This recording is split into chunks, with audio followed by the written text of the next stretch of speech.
Hello to all of you. I am Mrityunjay Rai and I most welcome to all of you in this session of UPPSC Prelims GS paper with detailed solution by me. It's Mrityunjay Rai. Let's start the discussion of paper, and the question was started from Indian polity. The first question is on your screen. See the question. Consider the following statement. निम्नलिखित कथनों पर विचार कीजिए. Statement 1. Pursuant to the report of H.N. Sanyal Committee, the Contempt of Court Act was 1971 was passed. The Constitution of India empowers the Supreme Court and High Courts to punish for contempt of themselves. Statement 3. The Constitution of India defines civil contempts and criminal contempts. Statement 4. In India, the Parliament is vested with the powers to make law on contempt of court. पहला statement कह रहा है, हिंदी में सुन लीजिए, कि H.N.. Sanyal committee की report के अनुसार न्यायालयों की अवमानना अधिनियम 1971 में पारित किया गया था. बिल्कुल सही कह रहा है, बिल्कुल सही कह रहा है. ठीक है. अब अगर आपको ये नहीं भी पता है तो देखिए कैसे आसान सा, बिल्कुल आसान सा सवाल है ये. इससे ज्यादा आसान सवाल यूपीएससी में आपको नहीं मिलेगा. The second question. The constitution of India empowers the supreme court and high court to punish for contempt of themself. यानी भारतीय संविधान सर्वोच्च न्यायालय और उच्च न्यायालयों को अपनी अवमानना के लिए दंडित करने का अधिकार देता है. और भारत का संविधान सिविल अवमानना और आपराधिक अवमानना को परिभाषित करता है. भारत में संसद को न्यायालय की अवमानना पर कानून बनाने की शक्ति प्राप्त है. इससे ज्यादा आसान सवाल बिल्कुल नहीं मिलेगा. आपको नहीं पता अगर एच.एन. सान्याल कमेटी क्या है या 1971 में पास हुआ था तो कोई फर्क नहीं पड़ता. क्या आपको यह पता है दूसरा वाला स्टेटमेंट बिल्कुल संविधान में है. आप जब भी पढ़ोगे the power of supreme court, powers of high court, वहां पे स्पेसिफाइड लिखा है कि the supreme court and high courts are court of record. क्या लिखा है? Courts of record. जब भी हम किसी कोर्ट को कोर्ट ऑफ रिकॉर्ड्स कहते हैं, इसका दो मतलब होता है. इसका पहला मतलब यह होता है कि all the judgement, verdict, order, decree, instrument are instructions which passed by the court, which given by the court must be safe, must be kept for eternal memory. जब भी अदालत कोई आदेश देगी, अध्यादेश देगी, डिक्री देगी, निर्णय देगी, फैसला देगी, कोई भी शासनादेश देगी, तो उसे स्थायी स्मृति में सुरक्षित रखा जाएगा. Must be kept in eternal memory.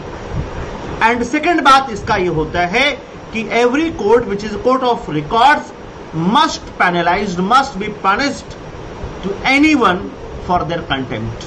यानी कोई भी अदालत जो कोर्ट ऑफ रिकॉर्ड होगी वह अपनी अवमानना के लिए, अपने अपमान के लिए, अपनी अवहेलना के लिए दंड देने की शक्ति रखती है. और अभी आपने सुना होगा शशि भूषण, प्रशांत भूषण जी वाला केस. 1 रुपए का भारी दंड दिया गया था. Why? For contempting the court. तो दूसरा वाला सही है. आपको पहला पता ही नहीं, चलो मैं मान लो तो पहला को नहीं पता, दूसरा वाला सही तो पता चल गया कि दूसरा सही है.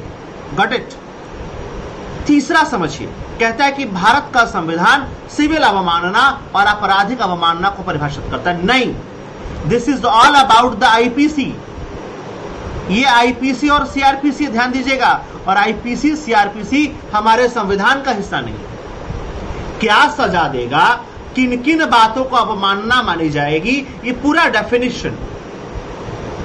डेफिनेशन आईपीसी में है. और कौन सा उसका प्रोसीजर होगा ये सीआरपीसी में है. और आईपीसी और सीआरपीसी हमारे संविधान का हिस्सा नहीं है. यानी तीसरा वाला गलत होगा. भारत में संसद को न्यायालय की अवमानना पर कानून बनाने की शक्ति, बिल्कुल.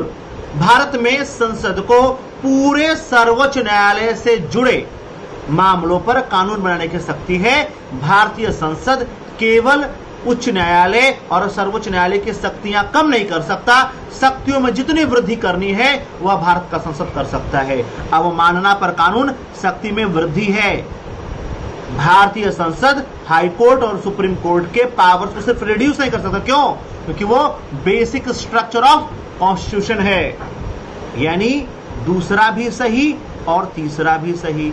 अब आप देखिए कि दूसरा और चौथा दोनों सही है, यानी किस किस में 3 है, वो तो गलत हो जाएगा। यानी सी गलत, डी गलत, सी और डी दोनों गलत। देखो बड़ा आसान सा सवाल, अगर आपको ये पता है कि आईपीसी क्या है, सीआरपीसी क्या, तो सवाल हो जाएगा। यानी सी और डी गए, अब सिर्फ 2 में खेल बचा है और दोनों में ही पहला सही है, यानी पहला सही है, यानी पहला सही है। तो पहला भी सही है, दूसरा भी सही है और चौथा भी सही है, यानी B would be right answer. देख रहे हैं एक छोटी सी बात कि क्या आपको यह पता था कि आईपीसी और सीआरपीसी क्या है? क्या आपको यह पता है कि कोर्ट्स ऑफ रिकॉर्ड क्या होता है? बहुत कॉन्सेप्चुअल सा सवाल है और सारे सवाल केवल और केवल कंप्रिहेंसिव स्टडी से सॉल्व हो सकते हैं। ये इसका एक्सप्लेनेशन देख लीजिए। Correct option is B. Statement 1 is correct. Contempt of courts act 1971 was passed on the recommendation of H.N. Sanyal committee.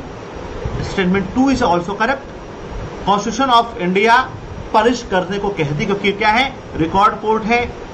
Statement 3 is incorrect, क्योंकि ये किसी भी प्रकार के कंटेम्प्ट को डिफाइन नहीं करता है। और ऑप्शन 4 भी करेक्ट है, यानी ऑप्शन 20 का सही जवाब है। आइए दूसरा सवाल देखते हैं जो आपके स्क्रीन पे है। With reference to the India, consider the following statements. Government, law officers and legal firms are recognized as advocates, but corporate lawyers and patent attorneys are excluded from recognition as advocates. निम्नलिखित कथनों पर विचार कीजिए। पहला कहता है कि सरकारी कानून अधिकारी यानी सरकारी विधि अधिकारी लॉ ऑफिसर, लीगल फर्म्स कानूनी फर्म्स को अधिवक्ता के रूप में मान्यता दी जाती है, लेकिन कॉरपोरेट वकीलों और पेटेंट वकीलों को अधिवक्ता के रूप में मान्यता नहीं मिलती, इनको मान्यता नहीं मिलती। ये कहा है, सही है गलत हम लोग बाद में चर्चा करेंगे। दूसरा कहता है कि bar council have the power to lay down the rules relating the legal education and recognition of law colleges. कहा बार काउंसिल्स को कानूनी शिक्षा और विधि महाविद्यालयों की मान्यता से संबंधित नियम निर्धारित करने का अधिकार है। ध्यान दीजिएगा, यहां पे केवल दूसरा सही है। एक बात समझो, कभी कोर्ट कचहरी गए हो आप लोग? जितने भी तरह के वकील हैं, चाहे वो कॉर्पोरेट हो, चाहे वो पेटेंट लॉयर्स हो, वो सबके सब एडवोकेट्स हैं। वो सबके सब एडवोकेट्स हैं, उन्हें आप मान्यता से बाहर नहीं रख सकते। पहला वाला स्टेटमेंट क्या है, गलत है। और दूसरा सही है, यस बार काउंसिल को जो है ये पावर है कि वह जितने भी लॉ कॉलेजेस हैं, जितने भी लीगल एजुकेशन के फर्म्स हैं, उनको वो रिकॉग्नाइज करेगा और उनके लिए क्या करेगा, नियम बनाएगा। So B is the right answer.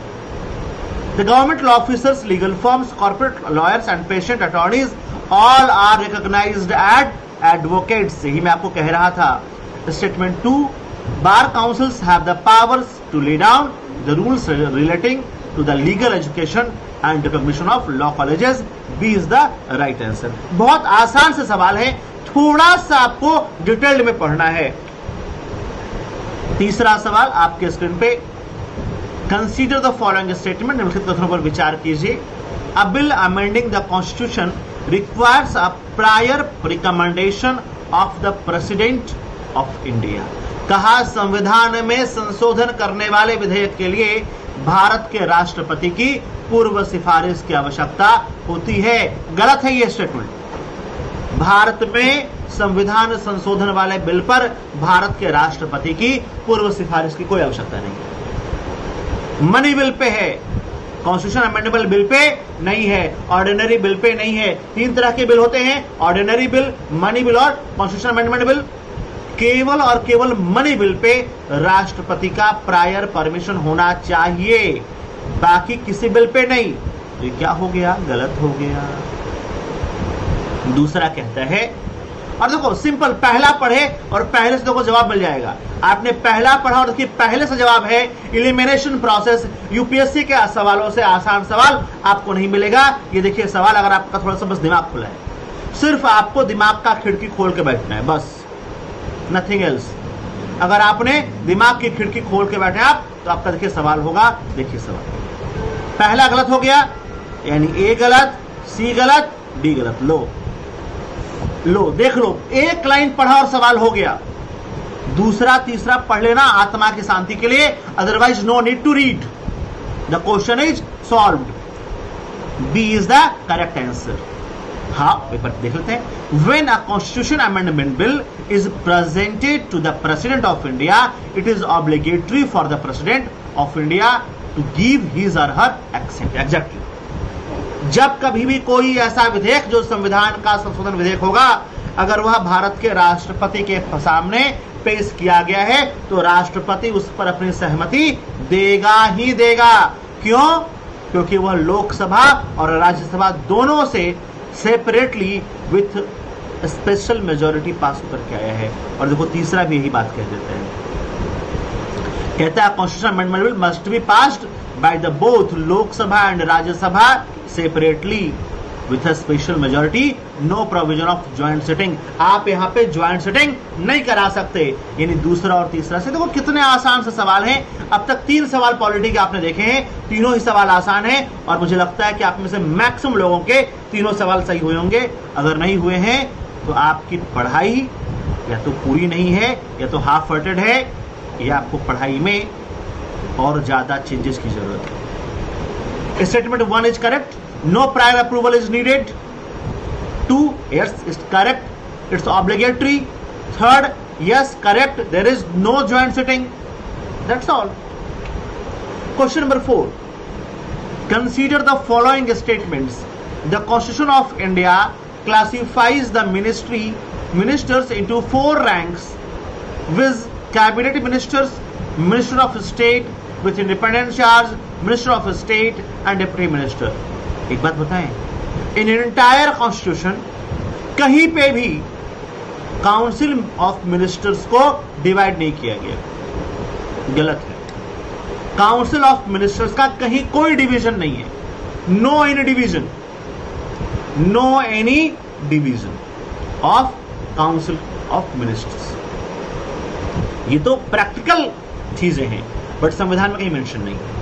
यानी पहला गलत तो देखो काटते तुरंत काट लेना, ए और सी गलत हो गया, यानी 50% काम हो गया हमारा, 50% काम हो गया है। अब आपको बी और डी में से खेलना है। कहता है the total number of ministers in union government including the prime minister shall not exceed the 15% of total number of members of Lok Sabha. Exactly ये सही है, और ये है 93rd constitution amendment act. 93rd constitution amendment act. इसलिए मैं बार बार कह रहा था क्लासेज में कि आपको सारे कॉन्स्टिट्यूशन अमेंडमेंट एक्ट एक बार पढ़ लेने हैं। You must go through with all constitution amendment act. ये 93rd कॉन्स्टिट्यूशन अमेंडमेंट एक्ट है, और ये लाया गया था कि in any assembly, state assembly और in Lok Sabha, the member of ministers must not be exceed the 15% of total number of the house, the power house means Lok Sabha और assembly. Got it? So B would be right answer, B सही जवाब होगा। देखिए अब देखिए सवाल आसान है। यस, 1 इज इनकरेक्ट, कोई डिफिनेशन नहीं है, और ये 50% वाला सही है। आपने बता दिया कि यह 93वां 93rd कॉन्स्टिट्यूशन अमेंडमेंट एक्ट। आप चाहते हैं लिख लो 93rd constitution amendment act. Okay, question number 5, which of the following is are exclusive power of Lok Sabha. इनमें से कौन सा लोकसभा की विशेष शक्ति है, यानी कौन सी शक्ति केवल और केवल लोकसभा की है, अनन्य शक्ति है, किसी दूसरे के पास वो वाला पावर नहीं होगा लोकसभा के अलावा। तो पहला कहता है to rectify the declaration of emergency. क्या लोकसभा इमरजेंसी प्रोक्लेम करती है? Lok Sabha could proclaim the emergency ना। या रेक्टिफाई की बात कीजिए, इमरजेंसी प्रोक्लेम कौन करता है? इमरजेंसी प्रोक्लेम करेगा प्रेसिडेंट अगर आप रेटिफाई की बात करेंगे, उसकी पुष्टि की बात करेंगे, तो केवल लोकसभा से हो जाएगा, नहीं, with Lok Sabha and Rajya Sabha both separately. Lok Sabha और राज्यसभा दोनों से कैसे होना चाहिए? अलग अलग पास होना चाहिए। लोकसभा और राज्यसभा दोनों से अलग अलग पास होना चाहिए, ठीक है। यानी पहला स्टेटमेंट क्या हो गया? गलत हो गया। अब फिर देखो, पहला जहां जहां हो गलत, आप देख रहे एक स्टेटमेंट पे आपका आधा सवाल बन जा रहा है, 50% गेम इज ओवर। फिर कहता है to pass a motion of no confidence against the council of minister. कहा ये बात तो है, नो कॉन्फिडेंस मोशन या कॉन्फिडेंस मोशन ये केवल और केवल लोकसभा में नहीं आएगा, क्योंकि council of ministers are responsible towards Lok Sabha collectively and all ministers are responsible to the president individually. पूरा मंत्रिपरिषद सामूहिक रूप से कलेक्टिवली लोकसभा के प्रति रिस्पॉन्सिबल है और लोकसभा के मार्फत वह जनता के प्रति रिस्पॉन्सिबल है, और इंडिविजुअली वह केवल राष्ट्रपति को क्या है? रिस्पॉन्सिबल है। तो दूसरा वाला सही है। अब देखो, दूसरा वाला से मतलब बात खत्म है यहीं पे, मतलब गेम इज ओवर। आप देख रहे दो स्टेटमेंट पढ़ा आपने तीन में से, गेम इज ओवर।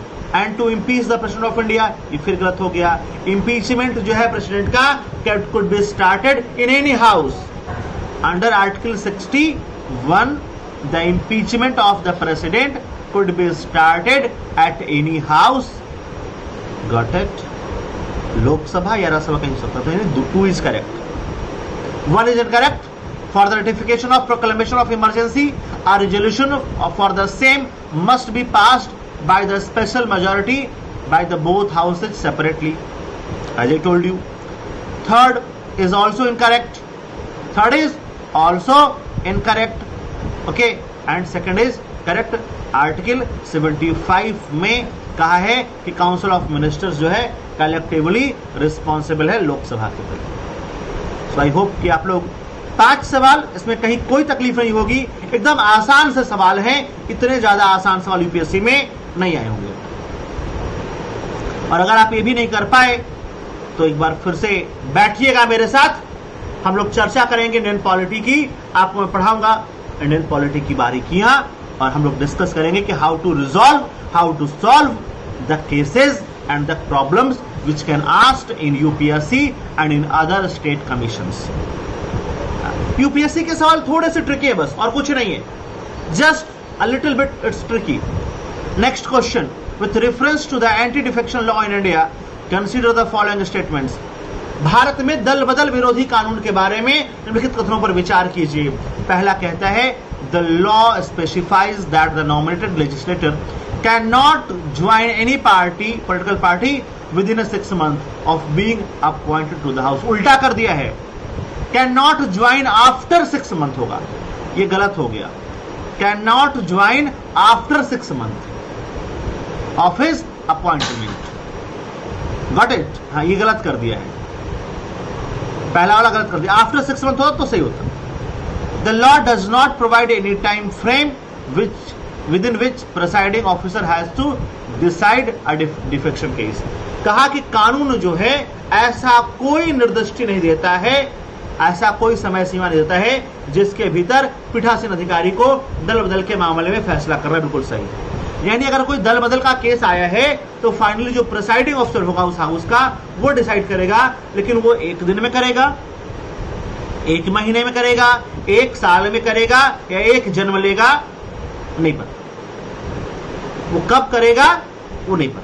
कोई भी ऐसा time bound, time frame define नहीं किया गया है। और इसको पहला गलत तो समझो कि पहला गलत। देख लो, एक स्टेटमेंट सही होना तुमको पता होगा तो आधा काम तुम्हारा हो जाता है। देखिए, B, only B. Got it?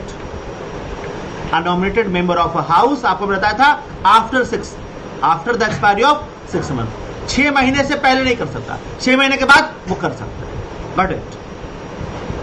और इसके लिए सच में कोई टाइम बाउंड नहीं किया गया है। Question number 7, consider the following statements. आपको मैंने देखिए बहुत मेहनत से ये मैंने पूरा टाइप किया है, पूरा स्टेटमेंट मैंने पूरा ये लिखा है बहुत मेहनत से, इसको पढ़िएगा, ठीक है। हाँ, आप इसका पूरा पीडीएफ डाउनलोड कर सकते हैं और please must go with the PDF, पूरा जरूर पढ़िएगा, हर हाल में पूरा पढ़िएगा, ठीक है। Okay, next question is question number 7. Attorney General of India and Solicitor General of India are the only officers of the government who are allowed to participate in the meetings of Parliament in India.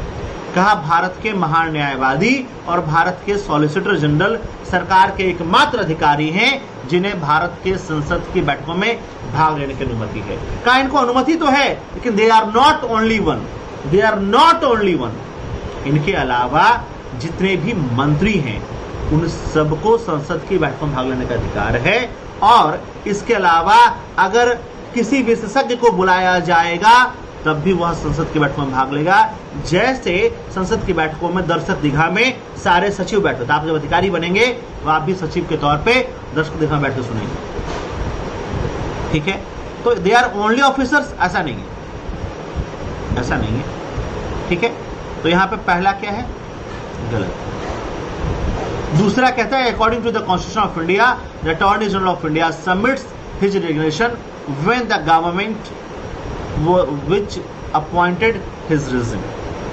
कहता है कि जिस सरकार ने attorney general बनाया था अगर उस सरकार का कार्यकाल पूरा होगा तो उसे इस्तीफा देना होगा, ऐसा हमारा संविधान कहता है।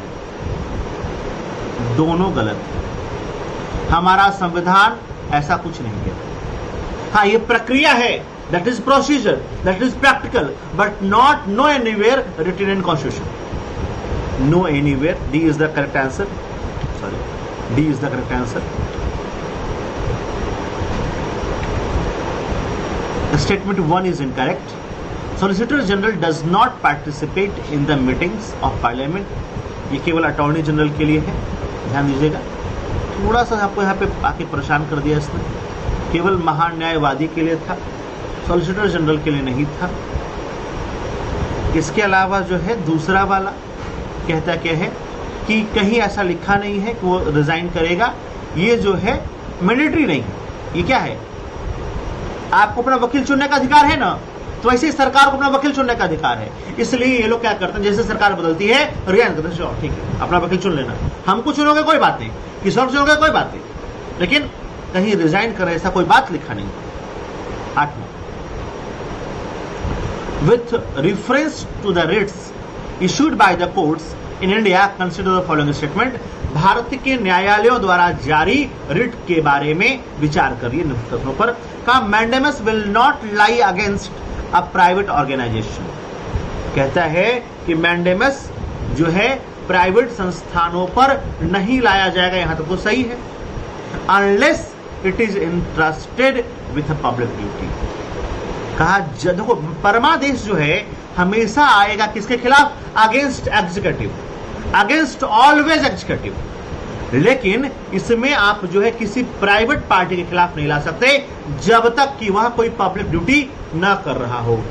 जब तक वह कोई पब्लिक ड्यूटी ना कर रहा हो आप किसी प्राइवेट पार्टी के खिलाफ नहीं ला सकते। जैसे मान लीजिए एक एनजीओ है, एक आपको मैं एग्जाम्पल बताऊं, मान लो एक एनजीओ है, वो एनजीओ जो है मिड डे मील में फूड, जैसे दिल्ली में क्या है कि दिल्ली में जो मिड डे मील है वो स्कूल में नहीं बनता है, दिल्ली में एनजीओ के पास उसका टेंडर है, वो NGO safe food, hygienic food provide कराते हैं। अब मान लीजिए कि एनजीओ ने वो फूड या तो प्रोवाइड नहीं कराया या अगर प्रोवाइड कराया है तो उसकी क्वालिटी अच्छी नहीं है और आप उस एनजीओ के खिलाफ मैंडेमस लाना चाहते हैं तो क्या ला सकते हैं? जी ला सकते हैं, क्योंकि वह NGO as a public duty क्या है, डिटेल्ड है या डिप्लॉय है। तो अगर पब्लिक ड्यूटी कर रहा होगा तो एनजीओ हो प्राइवेट प्लेयर हो आएगा, पब्लिक ड्यूटी नहीं कर रहा है नहीं आएगा। Got it? क्लियर है? दूसरा कहता है कि mandamus will not lie against a company even though it may be government company. कहता है कि जो मैंडेमस है वह कभी भी किसी कंपनी के खिलाफ नहीं आएगा, भले ही वह सरकारी कंपनी हो। मैंडेमस हमेशा एग्जीक्यूटिव के खिलाफ आता है। मैंडेमस हमेशा किसके खिलाफ आता है? परमादेश।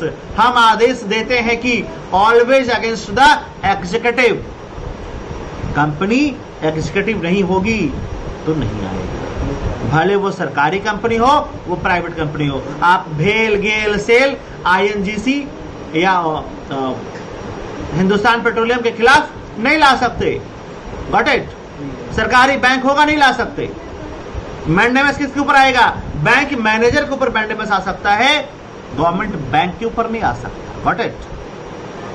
भेल के MD के ऊपर आ सकता है, लेकिन भेल पर नहीं आएगा। अंडरस्टूड?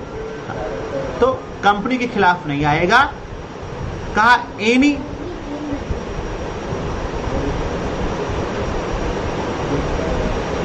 अच्छा, ये पूछता है कि कौन सा सही है। Mandamus will not lie against a company even through government company. Government company होगी तो आएगा। ध्यान दीजिएगा, यहाँ पे थोड़ा सा आपको अमेंड करना है। Mandamus will not lie against a company, government company होगी तो आएगा। ठीक है? हाँ। पब्लिक बॉडी होगी तो आएगा, पब्लिक बॉडी नहीं होगी तो नहीं आएगा। Any public minded person can be a petitioner to move the courts to obtain the writ of quo warranto. कहा कोई भी व्यक्ति जो जनहित वाला व्यक्ति है, जो सार्वजनिक हित में क्यू वारंटो रिट प्राप्त करने के लिए न्यायालय में रुख कर सकता है, याचिकाकर्ता हो सकता है। कौन सा सही है? तो पहला और तीसरा सही है, दूसरा गलत है। एक और तीन, एक और तीन। Option C, we command. Literally means mandamus क्या है? We command. किसके किसके खिलाफ आएगा? देखिए मैंने पूरा लिख दिया है। अगेंस्ट प्राइवेट और इंडिविजुअल बॉडी, इसके खिलाफ नहीं आएगा। बी, किसके खिलाफ और नहीं आएगा? तो enforcement, enforce departmental instruction, do not possesses statutory forces, when the duty is discretionary, तब भी नहीं आएगा। जब भी आप करेंगे कॉन्ट्रैक्चुअल ऑब्लिगेशन होगा तब भी नहीं आएगा। अगेंस्ट प्रेसिडेंट नहीं आएगा, गवर्नर्स नहीं आएगा।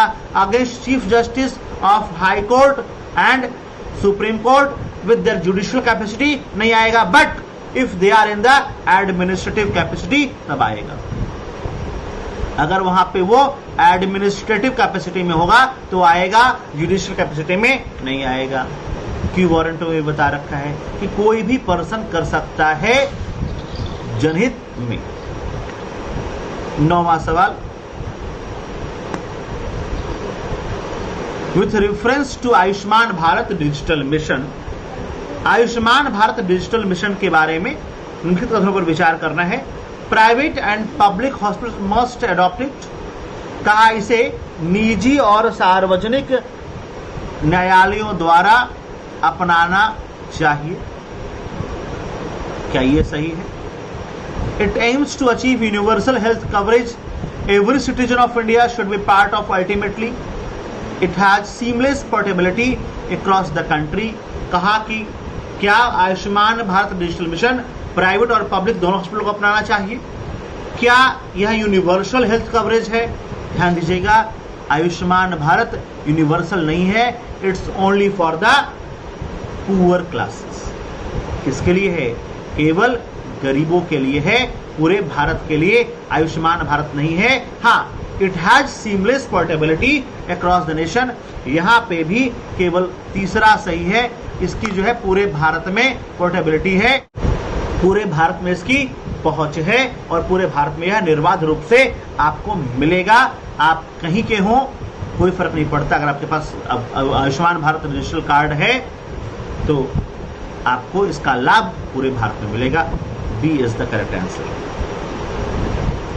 The participation is in ABDM is voluntary including for citizens.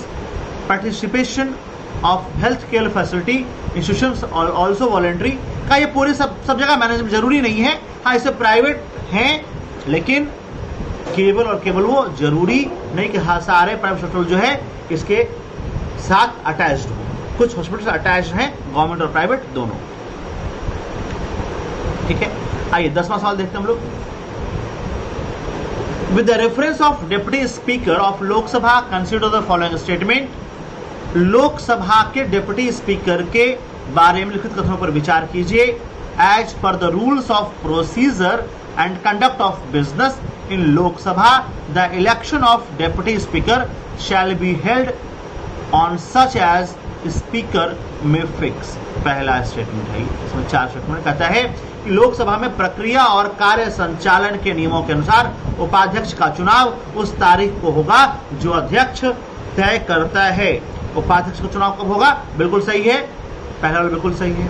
अब पहला जहां जहां है वो देखो सही होने के चांसेस हैं, यानी ए और बी ही होगा। देख रहे हैं आप, इसका जवाब क्या होगा? इसका जवाब या तो ए होगा या तो बी होगा। ठीक है। दूसरा कहता है, दूसरा सुनता है, there is a mandatory provision that election of candidate as a deputy speaker of Lok Sabha shall be from either the principal opposition party और द रूलिंग पार्टी। कहा यह अनिवार्य प्रावधान है कि उपाध्यक्ष के रूप में उम्मीदवार का चुनाव मुख्य विपक्षी दल या सत्ताधारी दल से होगा। ध्यान दीजिएगा, ऐसा कोई प्रोसीजर नहीं। हम लोग लोकसभा का उपाध्यक्ष एलओपी को बनाते हैं या लीडर ऑफ मतलब अपोजिशन पार्टी से होता है, लेकिन ऐसा कहीं लिखा नहीं है। It's not mandatory. तो दूसरा वाला क्या हो गया? गलत हो गया। दूसरा गलत, यानी बी गलत, डी गलत। देख रहे हैं, बी होगा नहीं, डी होगा नहीं, सी होगा नहीं। खत्म, मतलब बात खत्म है, एक खत्म। 2 स्टेटमेंट पे सवाल हो गया, 2 स्टेटमेंट पे सवाल देखिए हो गया। देख रहे हैं, ये है यूपीएससी। थोड़ा सा इजीली है, आपको पढ़ना है बस, और सवाल बिल्कुल चुटकियों में होगा। अभी 2 स्टेटमेंट और बाकी हैं, आपने 2 स्टेटमेंट में सवाल कर लिया। The deputy speaker has the same, आपको ये ट्रिक अपनाना, लेकिन जो सही लगे, जहां आप कॉन्फिडेंट हो तुरंत टिक कीजिए कि ये होगा।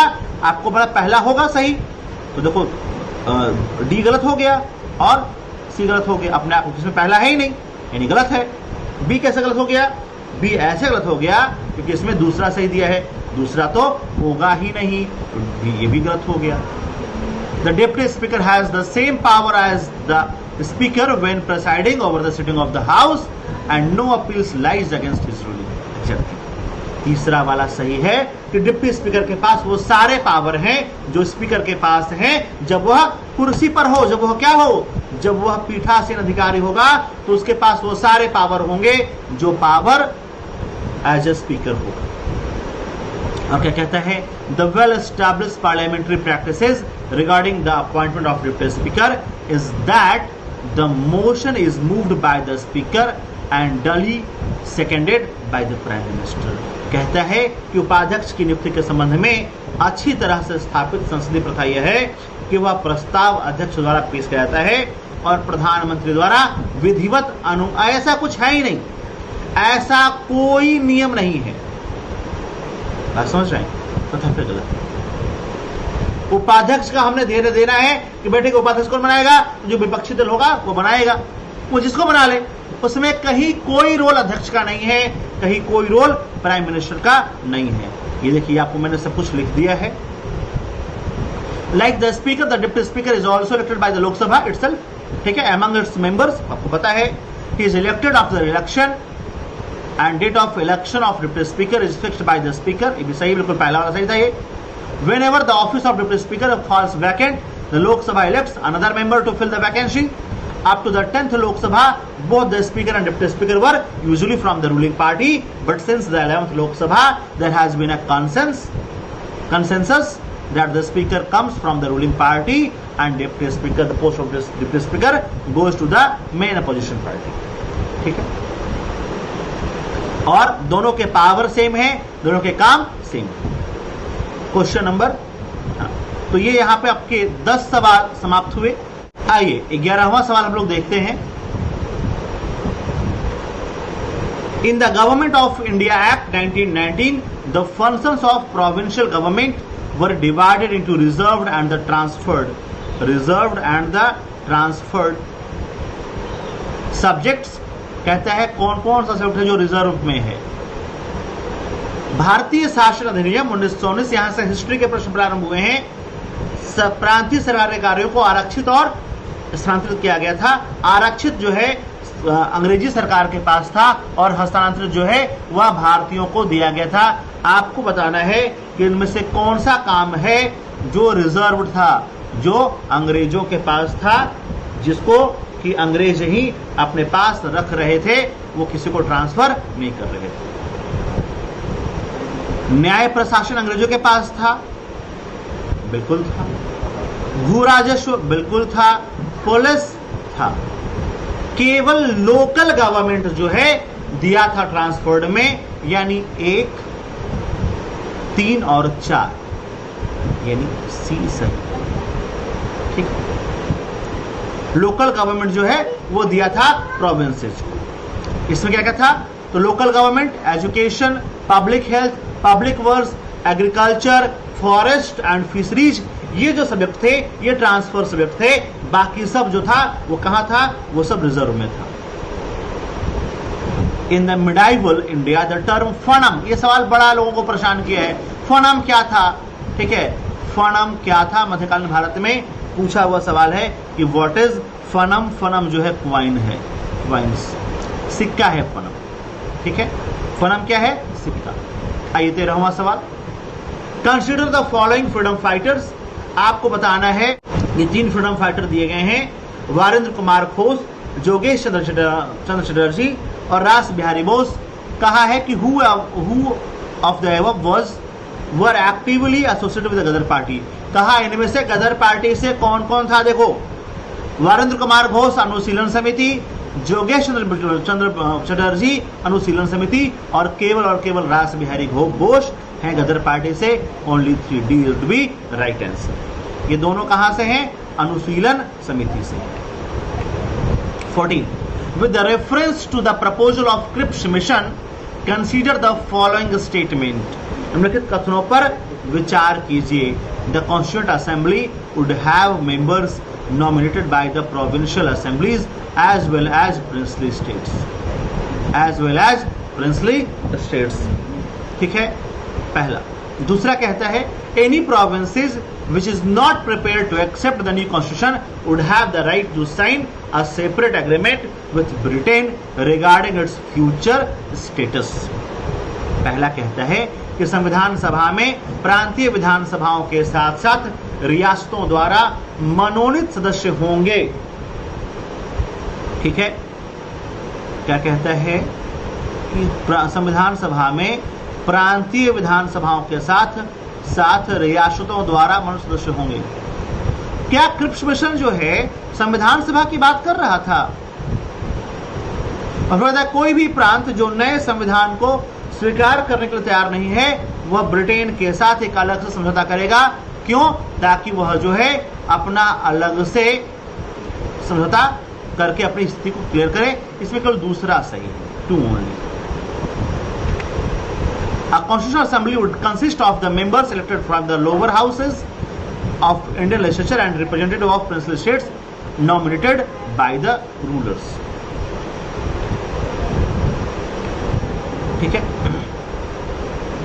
15वां सवाल कहता है with reference to the Indian history consider the following text.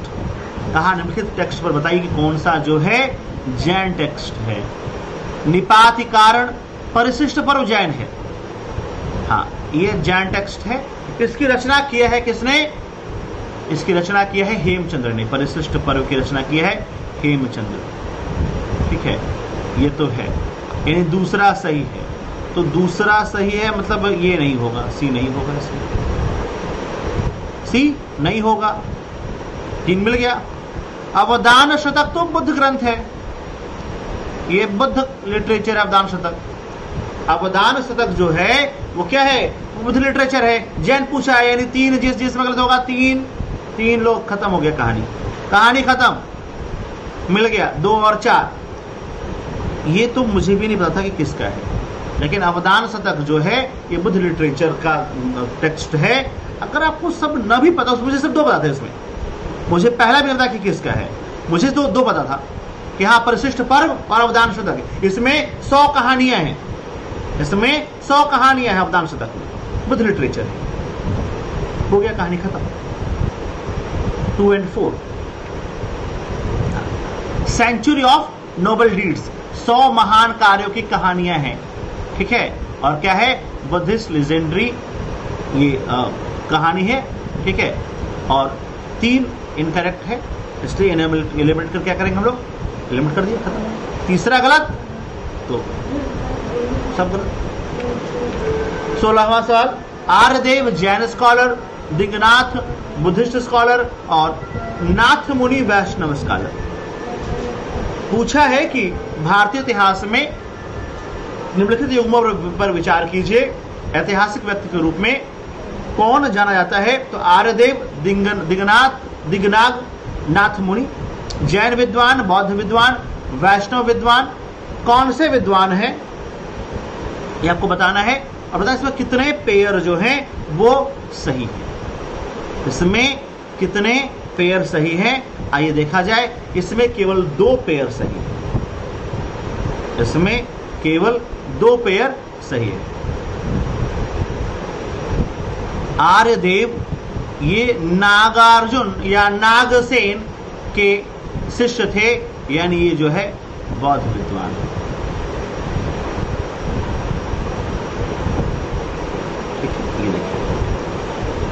Aryadeva, the third disciple of Nagarjuna and a central figure in the development of early Indian Madhyamika philosophy। और ये क्या है? ये बौद्ध धर्म के हैं। Okay, he is basically from Buddhism। ठीक है। दिगनाग ये बौद्ध विद्वान है, ये तो बताया था। दिगनाग क्या है? बौद्ध विद्वान है। और नाथ मुनि जो है ये श्री रंगनाथ मुनि को ही नाथ मुनि कहा जाता था और यह वैष्णव विद्वान है। 17वां सवाल ये देखते हैं, with the reference to Indian history consider the following statement. पहला स्टेटमेंट है, the first Mongol invasion of India happened during the reason of Jalaluddin Khilji. कहता है कि जो पहला मंगोल आक्रमण हुआ था वह जलालुद्दीन खिलजी का। गलत है। पहला मंगोल आक्रमण इल्तुतमिश के काल में हुआ था। आपको पता होगा कि Jalaluddin Mangburni, the king of Khwarazm, was came and wanted shelter from Iltutmish and Iltutmish refused to give shelter. तो पहला मंगोल इन्वेजन जो हुआ था भारत पे वो इल्तुतमिश के समय हुआ था। हालांकि इल्तुतमिश ने आपको बचा लिया, वो अलग बात, लेकिन हुआ तो इल्तुतमिश के समय था। तो ये गलत है। पहला गलत होने का मतलब समझते हैं आप? काम हो गया आपका, देख रहे हैं, काम हो गया, आधा काम हो गया। दूसरा statement, during the reign of Alauddin Khilji one Mongol assault marched up to Delhi and besieged the city. और तीसरा कहता है कि Mohammad bin Tughlaq temporary lost portion of north west of his kingdom to Mongols. गलत है तीसरा। मंगोल आक्रमण का खतरा तो था मोहम्मद बिन तुगलक को, इसीलिए उसने अपनी राजधानी को दौलताबाद से फिर दिल्ली ट्रांसफर किया था, यानी ये भी गलत। बचा क्या? 2, only 2 correct. Genghis Khan invaded during the India in the reign of Iltutmish for first time. Got it? 2 is correct, second 1 is incorrect. वो जीता था, उसको ऐसा कोई, उसने मंगोलों को हरा दिया, तो मंगोलों को जब उसने हरा दिया तो उसके राज्य का कोई हिस्सा जाने का तो सवाल ही नहीं उठता। कहा है कि भारतीय इतिहास में with the reference to Indian history who of the following were known as Kulahdaran. Kulahdaran किसे कहा जाता है? अरब व्यापारी को कहा जाता है, फारसी लेखकों को कहा जाता है, या कलंदर या सैयद। इसका सही जवाब है सैयद। दरअसल कुलाह मतलब था टोपी, एक वो पॉइंटेड टोपी। जो सैयद शासक थे वह एक पॉइंटेड टोपी पहनते थे, उस वजह से उन्हें कुलाहदारान कहा जाता था। ठीक है, D is the correct answer. The Sayyid put on the pointed cap kulah and they were known as Kulahdaran. जो कुलाह धारण करेगा वह कुलाहदारान है। आइए 19वां सवाल, with the reference to the Indian history consider the following statements. The Dutch established their factories, warehouses on the east coast on the lands granted them by the Gajapati rulers। ध्यान दीजिएगा, कह रहा है कौन सा कथन सही है।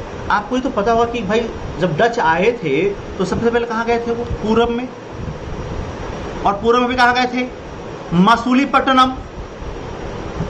वो पूरा हिस्सा गजपति शासकों का था और उन्होंने दिया था कि पहला स्टेटमेंट क्या है? सही। सॉरी, थोड़ा सा यहाँ पे चेंजेस होगा, ये पहला गलत है, गजपति शासनी डच आए थे कि उन्होंने मसूलीपट्टनम में डाला था। गजपति उड़ीसा का शासक है और मसूलीपट्टनम कहाँ है? आंध्र प्रदेश में, सॉरी कहाँ है? आंध्र में। ओके, अल्फांसो डी अल्बुकर्क ने बीजापुर सल्तनत से गोवा पर कब्जा किया, बिल्कुल दूसरा सही है। अल्बुकर्क आया था और उसने बीजापुर के सुल्तान यूसुफजई आदिल शाह से गोवा को क्या कर लिया था? कब्जे में कर लिया था। He conquered Goa from the sultan of Bijapur Yusuf Adil Shah. And third one is English East India company ने विजयनगर साम्राज्य के प्रतिनिधि से पट्टे पर एक भूमि को लिया था और मद्रास में कारखाना स्थापित किया, बिल्कुल तीसरा सही है। 2 and 3 B is the right answer. 2 and 3 is correct, B. Okay, 20th question, according to the Kautilya Arthashastra which of the following are correct? Kautilya के अर्थशास्त्र के अनुसार इनमें से कौन सा कथन सही है? पहला, a person could be a slave as a result of a judicial punishment. अगर किसी व्यक्ति को कोई न्यायिक दंड मिला है तो वह गुलाम बनाया जाएगा, बिल्कुल सही है। सॉरी, एक मिनट रुक जाइए, हाँ बिल्कुल सही है, ये गुलाम बनाया जाएगा, भाई जेल भेजा जाएगा या उसको कोई आर्थिक जुर्माना दिया गया है, जुर्माना नहीं भर पाए गुलाम बन जाएगा। कहा, यदि एक दासी ने अपने स्वामी female slave bore her master son she was legally free. कहा, यदि किसी दासी जो है, कोई दासी गर्भवती होती किससे? अपने मालिक से, अपने स्वामी से अगर गर्भवती हो जाएगी तो वह क्या होगी? कानूनी रूप से आजाद हो जाएगी। और तीसरा कहा, if a son born to female slave was fathered by his master, that son was entitled to the legal status of the mother's son। कहा, अगर दासी से पुत्र पैदा हो, दासी का जो पुत्र है वह उसके स्वामी से पुत्र पैदा हुआ है तो स्वामी का पुत्र का that son was entitled to the legal status of the mother's son, तो अपनी स्वामी के पुत्र की कानूनी स्थिति का हकदार होगा, बिल्कुल होगा। इसमें तीनों ही स्टेटमेंट क्या हैं? सही। ऑल 3, ये कुछ रूल्स दिए गए हैं यहाँ पे, मैंने कुछ रूल्स लिख दिए आपको कि कैसे कैसे अर्थशास्त्र में बात किया गया है, कैसे अर्थशास्त्र बताया गया है कि गुलाम व्यक्ति हो सकता है। तो यहाँ पे आपका 20वां प्रश्न समाप्त होता है और इस 20वें प्रश्न के समाप्ति के बाद हम लोग अगला सेगमेंट लेकर के आएंगे आपके सामने यूपीएससी के प्रश्नों की श्रृंखला में, जिसमें हम लोग 21 to 40 21 से 40 तक के प्रश्न करेंगे। अगली सीरीज में हमने पूरे यूपीएससी पेपर को 2020 क्वेश्चन के 5 पार्ट्स में डिवाइड किया है और हम लोग नेक्स्ट वीडियो में अवेलेबल होंगे 21 से 40 तक के क्वेश्चंस के साथ। तब तक आप इसे देखते रहिए, नोट्स जरूर बनाइएगा इसके, या इसको जो भी चीजें नोट करने लायक हैं आप उसको जरूर नोट कीजिएगा। Thank you so much for watching and please do comment, like, share and subscribe. Thank you so much. जय हिंद।